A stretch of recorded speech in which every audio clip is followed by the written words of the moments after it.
Mga kapuso, narito na po ang episode 410 ng Abot Kami na Pangarap, araw ng Sabado. Nagising na lamang si Giselle dahil nga napaginipan niya si Lolo Pepe, ang kanyang ama. Ngayon, bigla na lamang niyang tinanong ang kanyang ama kung ano ba yung ibig niya sabihin sa kanyang panaginip.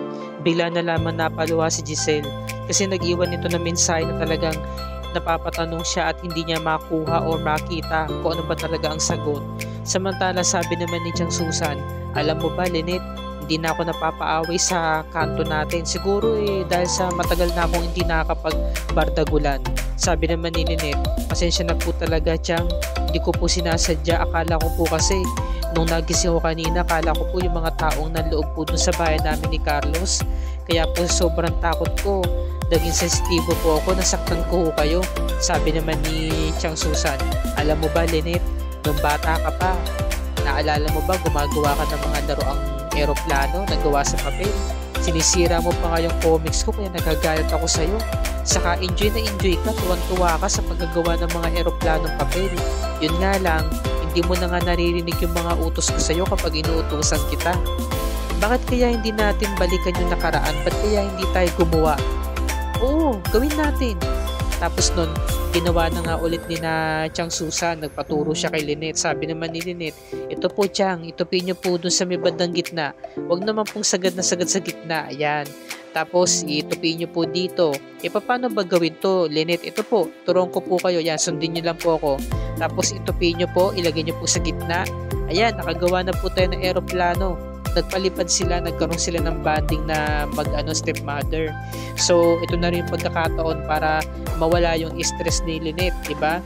Nawala yung takot at pangamba na kanyang nararamdaman pansamantala dahil nga nagkaroon sila ng quality time ni Chang Susan niya para bang bumalik sila sa nakaraan.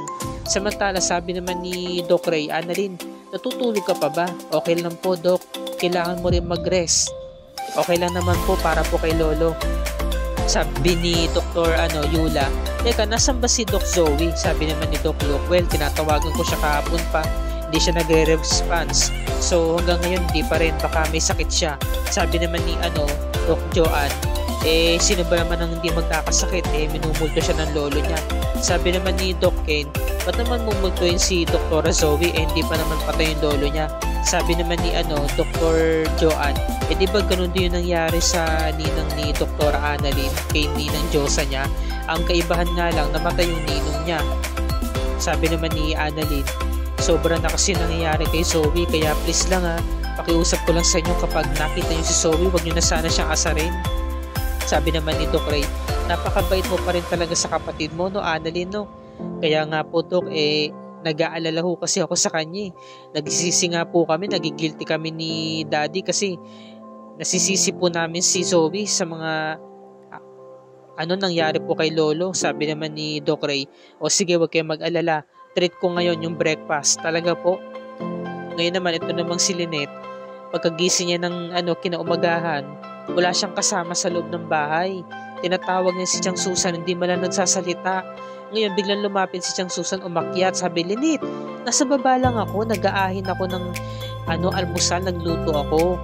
"Chang, kala ho kasi wala ho kayo tawag ho ako ng tawag kanina pa, hindi ko kayo sumasagot." "O, nandito na ako, ano kailangan mo?" "Okay na po ako, Chang, natakot po talaga ako kasi kala ko po ako po mag-isa Sige po, mag-aasikaso na ako." "Buti pa, Lynette, huwag ka nang umalis. Kailangan ko pong umalis, Chang, kailangan ko pupunta si Annalyn sa Apex. Kasi hindi ko makakatagal dito, ko lang po mag-isa. Paparating din naman si Carlos maya-maya na Sige ho, Chang, alis na ho ako. Punta na po ako sa kwarto ko para maghanda at magbihis." Samantala, ito namang si Giselle, umiiyak pa rin. Tinatanong niya si papa niya kung ano ba talaga yung ibig niyang ipahiwatig sa panaginip niya. At nananalangin siya sana magbalik na ito. Dahil sobrang miss na miss niya na ang papa niya. Para nga naman magkasama na sila sa Pasko at Bagong Taon. Kaya kinakailangan talaga hindi pa mamatay ang papa niya dahil marami pa silang pagsasaluhan at masasagot ang kanyang katanungan kung sino ba talaga yung tao na tinutukoy niya. Hanggang sa dumating itong si Annalyn, nagbukas ng bahagya ng pintuan hanggang sa nakapasok na nga siya ng dahan-dahan. Ngayon, syempre kinomport niya ang tita Giselle niya, hinawak-hawakan niya ang likod at tumayo na itong si Giselle, niyakap siya. Sabi naman ni Giselle, Maraming salamat Annalyn. Alam mo ba na naginip ako kagabi? Bigla na lamang ako nagising sa panaginip ko kasi nagpakita sa akin ng papa. Sabi niya, mahal na mahal niya ako. Doon ko naramdaman na talagang mas mahalaga ako sa kanya. Doon ko rin naramdaman na mahal niya ako. At meron siyang huling hinabilin sa akin. Sabi niya, huwag ka mag-alala, magkikita na kayo. Napatanong ako, Annalyn, sino kaya ang tinutukoy niya? Hindi kaya nagpapaalam na ang papa na baka iwan niya na kami? Ni Obeng at ikaw, hindi kaya pagod na siya sa mga nangyayari? Hindi kaya ito yung signs na para magpaalam na siya? Huwag naman sana, sabi naman ni Annalyn, huwag ko kayong magsalita ng ganyan, tita. Kailangan po tayo ni Lolo, tayo po ang pinili niya. Babalik po siya para sa atin. Tayo po ang pipiliin niya, kaya huwag po kayong mag-alala. Babalik po si Lolo, sabi naman ni Giselle. I hope so. Maraming salamat. Niyakap ulit niya si Annalyn.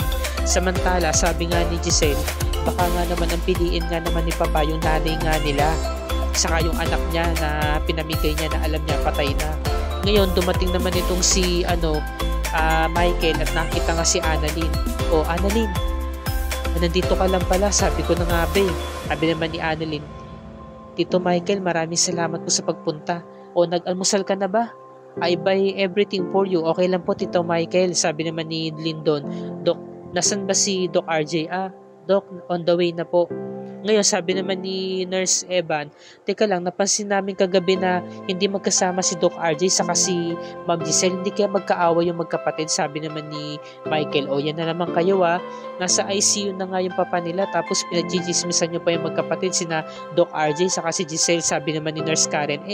Nakita lang naman po namin. Napansin lang po namin. Ngayon dumating na si Giselle. Sabi naman ni Annalyn, tita, nagyakapan ulit silang dalawa.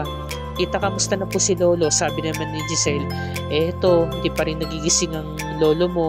Sabi naman ni Annalyn, gusto niyo po ba samahan ko po kayo? Wag na anak, samahan mo na lang yung mga kaibigan mo.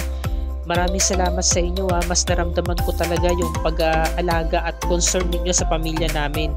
Sabi naman ni Nurse Karen, wala po yun Ma'am Giselle, malakas po kayo sa amin Sabi naman ni Doc Lyndon, kung may kailangan po kayo Ma'am Giselle, magsabi lang po kayo Thank you Doc Lyndon. Sabi naman ni Michael, Giselle, kailangan mo rin magpahinga. You look so stressed. Gusto mo bilang kita na makakain? Thank you Michael, pero babantayan ko pa si Papa sa ICU Siya nga pala, Annalyn, nakwento sa akin ng mga kaibigan mo kagabi na meron ka raw nakausap na babae. Sino kaya siya? Ba't hindi siya nagpakilala? Sabi niya kaibigan niya rin si Papa. Wala naman nakwento sa akin si Papa tungkol sa kanya. Hindi ko rin to alam. Basta pag nakita niyo siya, sabihan niyo ako agad. Opo Ma'am Giselle. Ngayon, biglang dumating si Justin. At napuna nga nila, nakita nga ni na Nurse Karen at Evan. Teka po Ma'am Giselle, siya po yun. Sabi ni Annalyn, oo nga siya nga yun. Sabi naman ni Giselle, wait lang miss. Miss, saglit lang, wait. Hinabol na nila. Sumunod na rin si Doc Ray, Doc Lyndon, si Michael, Nurse Evan, saka si Nurse Karen kasama si Annalyn. Wait lang miss. Samantala, ito namang si Lynette, nakapagbihis na nga para maganda na nga sa pag-alis. Ngayon, nagsusuklay siya ng buhok at napansin niya, nalalagas ang buhok niya gawa nga sa matinding stress. Natakot siya. Dahil nag-flashback sa kanya noong mga panahong maliit pa lamang si Annalyn na nagkaroon nga siya ng sakit, di ba? Nagkaroon siya ng tumor kasi sa utak noon. Kaya nalagas din ang buhok niya. Kaya natakot siya, sabi niya, Carlos, dumating na si Carlos pumasok sa kwarto.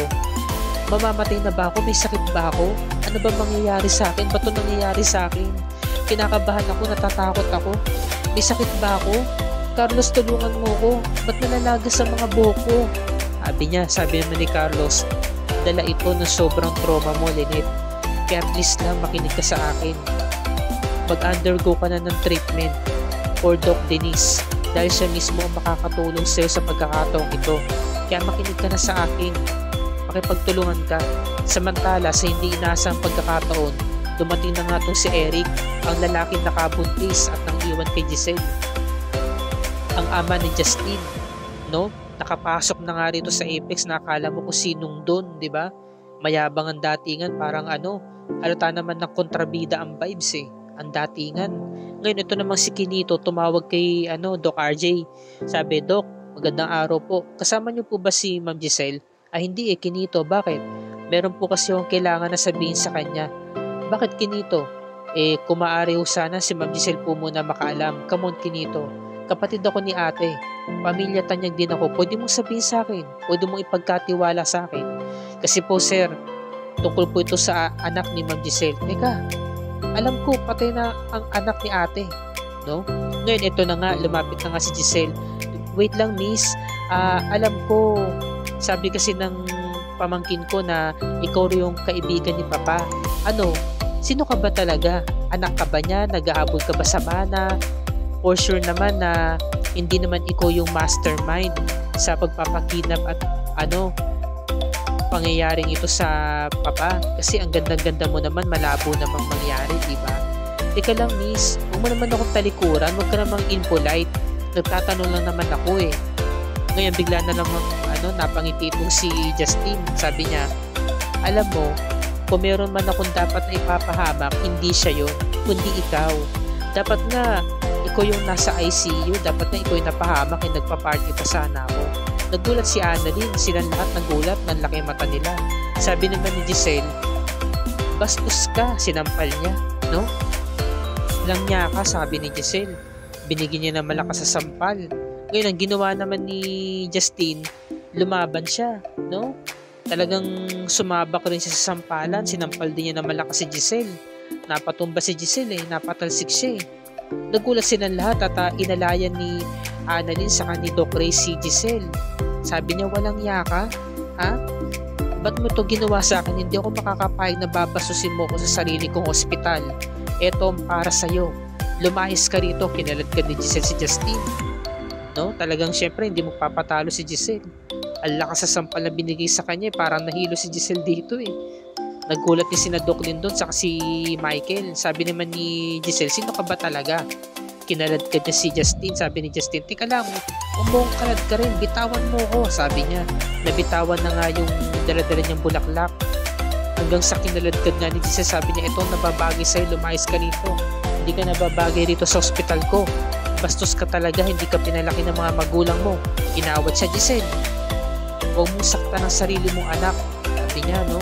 Nagulat si Giselle, sabi niya, Eric, kilala niya eh.